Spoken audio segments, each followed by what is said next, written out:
যোৰহাটৰ জগন্নাথ বৰুৱা বিশ্ববিদ্যালয়ত পণ্ডিত প্ৰভৰ কৃষ্ণকান্ত সন্দিকৈ 128 সংখ্যক জন্মদিৱস পালন কৰা হয় এক গম্ভীৰ আৰু বিদ্যাভৰালী পৰিৱেশত।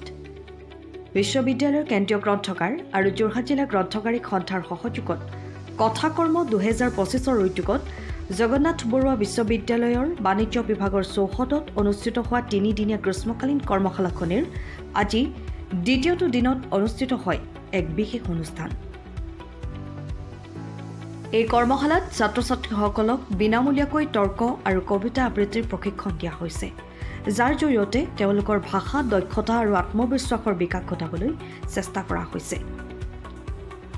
আজিৰ দিনটোৰ কাৰ্যসূচীত বিশেষ অতিথি হিচাপে উপস্থিত থাকে অসম গণ পৰিষদ যোৰহাট জিলা সভাপতি সৌৰভপ্ৰাণ বৰা, সমাজকৰ্মী সত্যম গন্ধিয়া আৰু যুৱ নেতা কৃষ্ণানু বৰুৱা। এইসকল অতিথিয়ে পণ্ডিত কৃষ্ণকান্ত সন্দিকৈ জীৱনৰ বিভিন্ন দিশ উদ্ঘাটন কৰি ছাত্ৰ-ছাত্ৰীক অনুপ্ৰেৰণা যোগায়। তেওঁলোকৰ ভাষ্যত উল্লেখ হয় যে পণ্ডিতগৰাকীয়ে কেৱল সাহিত্যিকেই নহয়, অসমীয়া জাতিৰ সাংস্কৃতিক জাগৰণৰ এজন অগ্ৰদূত আছিল। তেওঁৰ চিন্তাধাৰা, সাহিত্য সাধনা আৰু সামাজিক দায়বদ্ধতা আজিও সময় উপযোগী। অনুষ্ঠানত অতিথিসকলে ছাত্ৰ-ছাত্ৰীক আহ্বান জনায় পণ্ডিত কৃষ্ণকান্ত সন্দিকৈ আদৰ্শ অনুসৰণ কৰি জীৱনত উচ্চ লক্ষ্য স্থাপন কৰিবলৈ।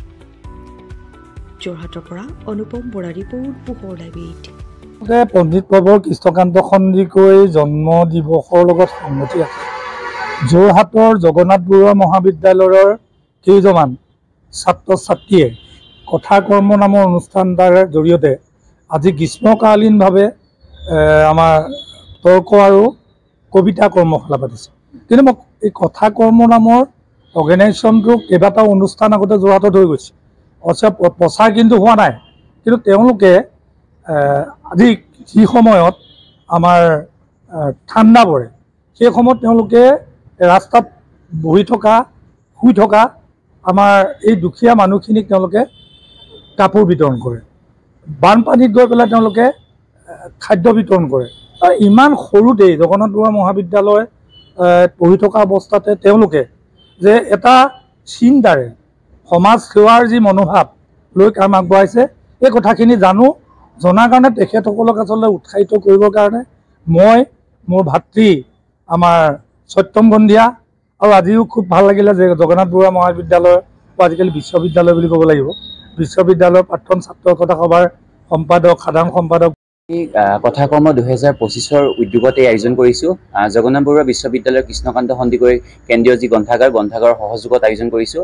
আমাৰ এই প্ৰশিক্ষণটো সম্পূৰ্ণ বিনামূলীয়াকৈ আয়োজন কৰিছোঁ।